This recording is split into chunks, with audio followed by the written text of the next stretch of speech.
Hi guys, welcome back to my channel. जो संजीत मनीषा और उनका चल रहा है, सरिता का, नेहा का, सब जब बवाल चल रहा है, इसमें कौन है ऐसा जो ये लड़ाई थमने नहीं देना चाह रहा है। बहुत से लोग हैं, बहुत से ऐसे हैं जो वीडियोस भी बना रहे हैं और वो काफ़ी ज़्यादा टारगेट कर रहे हैं। तो हम आपको बताएं कि अगर आपने देखा होगा कि सरिता भी अपने यहाँ चुप है, कम्युनिटी लगा के शांत है, जिसके ऊपर है। वैसे तो देखिए, नेहा ने कहा हमारा नाम मत लो, कोई भी हमसे मतलब नहीं है या कुछ भी नहीं लिया जाए। लेकिन आज जब पक्ष की बात आती है और सपोर्ट की बात आती है तो हम लोग को किसका सपोर्ट में हम बता रहे हैं ये बताना ज़रूरी हो जाता है। तो वैसे आप लोग को आप सब जानते हैं कि नेहा हम लोग की सबकी फेवरेट है और बहुत ही हम लोग जानते हैं कि औरत होने के नाते वो कैसी है और बहुत ही अच्छी, जेन्युइन और बढ़िया लेडी है। अब उसके ऊपर इस तरह की चीज़ें, जैसे कहते हैं ना, हस्बैंड नहीं है तो क्या कोई भी कुछ भी बोल देगा, ये चीज़ें लग रही थी। तो वो सीधे जो है उसने यही कहा कि हमें भी कोई वो नहीं है, मतलब नहीं है इन सब से बातों से, और हमारा नाम न ले। और उधर सरिता ने भी चुप्पी साध रखी। लेकिन बहुत लोग ये कह रहे हैं कि सरिता ने क्यों नहीं वो दिया, क्लैरिफिकेशन दिया, ये नहीं दिया, वो नहीं दिया। अब आपको बताया, कई सरिता पे भी काफ़ी इल्ज़ाम लग रहे हैं कि ये जो वीडियो लीक हुई है, ये वीडियो सरिता ने की है क्योंकि उसी के मोबाइल पे था। अब जो है, और फिर सरिता की तरफ से धमकी भी आ रही है। बहुत लोग ऐसा चीज़ कह रहे हैं। अब हो सकता है कि धमकी आ रही हो सकता है आदमी गुस्से में कुछ कह रहा हो सकता है कुछ भी हो रहा हो।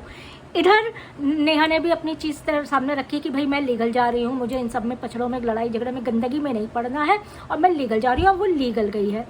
अब बात करते हैं कि ऐसा हो क्यों रहा है। क्योंकि लोग ये कह रहे हैं कि सरिता शुरू से ही धमकी दे रही थी, मनीषा को भड़का रही थी, और कि इन लोग के लिए, सचिन के लिए मनीषा को भड़का रही थी। तो हमें नहीं लगता कि इस तरह की चीज़ें बोलनी चाहिए, क्योंकि मनीषा कोई दूध पीती बच्ची नहीं है कि अगर सरिता भड़का रही थी तो मनीषा भड़क के इस तरह की चीज़ें बोले और अपने पति पे शक करे किसी के भी कहने के ऊपर। रिएक्शन चैनल में कुछ एक हैं जो, रिएक्शन चैनल तो हम नहीं कह सकते, जो इस तरह की चीज़ें कर रहे हैं, जो पपीता जी हैं कि मेरे पास ये वीडियो है, मेरे पास वो वीडियो है, और अभी तक कोई भी वीडियो पब्लिक नहीं हुई है। इसका मतलब है, साफ है, आप भी समझ जाइए, हम भी समझ जाइए, कोई वीडियो नहीं है। सुनी सुनाई, कानों सुनाई बातों में बकलोली की गई है और बकलोली में किसी औरत के कैरेक्टर को एसिनेशन किया गया है, जिसके लिए आज तक कोई भी चीज़ें सामने नहीं आई हैं, जिसके लिए आज तक कोई भी गंदगी सामने नहीं आई है, ना ही कभी किसी ने सुनी देखी है।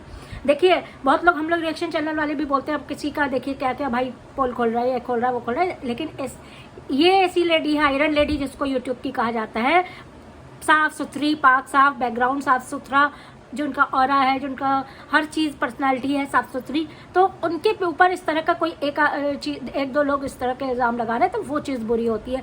अगर मेरे पास प्रूफ है और प्रूफ आज तक किसी ने कोई भी कुछ भी नहीं दिया है। मनीषा को भड़काया जा रहा है तो मैं भी ये कहूँगी, मनीषा कोई बच्ची नहीं है, भड़काने से सीधे उसमें नहीं आना होता है। अब लीगल प्रोसेस शुरू हो चुका है और लीगल चले गए, तो अब हमें लगता है इस चैप्टर को क्लोज करना चाहिए, इस मैटर को लीगली वो करना चाहिए। अब सबूत या तो कोई जिसके पास है वो अपने चैनल पे अपलोड करे, लेकिन नहीं, क्या हो सकता है भाई, कोर्ट में अगर केस जाता है तो वहाँ पे भी दिखाना पड़ेगा। ऐसा तो नहीं कि वहाँ पे आपने जैसे यूट्यूब पे बैठ के बकलोली कर दी, वहाँ पे भी चल जाएगी। तो वहाँ पे सबूत क्या है, किस बेस पे कहा, ये दिखाना पड़ेगा, और तब भी केस होगा, क्योंकि बच्चा तब भी नहीं है। अगर किसी का, आपके, हम कहते हैं फलाना राह चल रहा है आपके पास, उसके लिए वो है, लेकिन आपने उसकी परमिशन के बिना वो वीडियो अपलोड कैसे किया, उसके ऊपर उंगली कैसे उठाई, ये भी क्राइम है। तो ये चीज़ें सब सामने आएंगी और लीगल गए तो सामने आएंगी और सब चीज़ पता चलेगी। तो जो चीज़, बहुत से लोग इस तरह की चीज़ें कर रहे हैं तो वो बंद कर दें, इन लोग को अपना चीज़ें सॉल्व करने दें, वरना ये गंदगी क्या चाहते हो, ये सफाई दे, फिर वो सफाई दे, फिर वो अपना जो भी है वो दिखाए, फिर वो अपना दिखाए, फिर वो अपना दिखाए। ये चीज़ फिर इसी तरह अगर आप लोग चाहते हैं कि चलती रहे, गंदगी होती रहे, दिमाग में टेंशन व्यूवर्स के भी होती रहे, तो फिर अब आप लोग कंटिन्यू करिए, वरना इस चीज़ को क्लोज करने की कोशिश की जाए तो ये ज़्यादा सही है। क्योंकि जिनका मैटर है वो शांत बैठे हुए हैं, उछल बाहर के लोग रहे हैं। वीडियो लाइक कर दीजिएगा, चैनल सब्सक्राइब कर दीजिएगा, कमेंट में ज़रूर बताइएगा कि आपको मेरी बातें कैसी लगी, आप लोग की क्या राय है। मिलते हैं।